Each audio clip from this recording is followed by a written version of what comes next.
అంటే ఎవరు నిరంతర శివోపాసన చేస్తూ శివమంత్ర జపం చేస్తూ ఉంటారో వారి శరీరం శాంభవ తేజస్సుతో ప్రకాశిస్తుంది. ఆ శాంభవ దీక్షతో ప్రకాశించే శరీరం బాధించడానికి వచ్చే శత్రువులకి జ్వలిస్తున్న అగ్నిజ్వాల్లా కనబడుతుంది. శివభక్తుడు కనబడగానే దేవతలందరూ చూసి ఏం చేస్తారంటే అతడు శాంభవ తేజస్సు చూసి నమస్కారం చేస్తారట. అందులో దేవతల్లో ఒకడు యముడు దక్షిణ వైపు ఉంటాడు. వాడు మాత్రం ఒక నమస్కారం చేసి గుండెలో పట్టుకుంటాడు కాస్త. అంటే కొట్టిన దెబ్బ గుర్తొస్తుంది దానికి. ఇక్కడ ఒక్కసారి శివ నీ వాడని అంటే వాడు ఇంకా యముడు వాడు కాడు. ఇది తెలుసుకోవాల్సినది.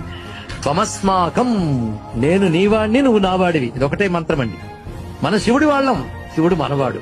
అది అన్నాక ఇంకా లోకంతో భయం ఏముందండి. కానీ అన్నిటికంటే గొప్ప తెలివి ఏంటంటే ఈశ్వరుణ్ణి ఆశ్రయించాలన్న బుద్ధి ఒక్కటుంటే సర్వశాస్త్ర సారములు తెలిసినట్లే. కనుక మన పిల్లలకి భగవంతుడిని ఆశ్రయించే లక్షణం ఉందా లేదా అని తెలిస్తే తల్లిదండ్రులు హాయిగా బతికి వచ్చండి. ఇంకా వాడి బ్రతుకు పరమేశ్వరుడు చూసుకుంటాడు.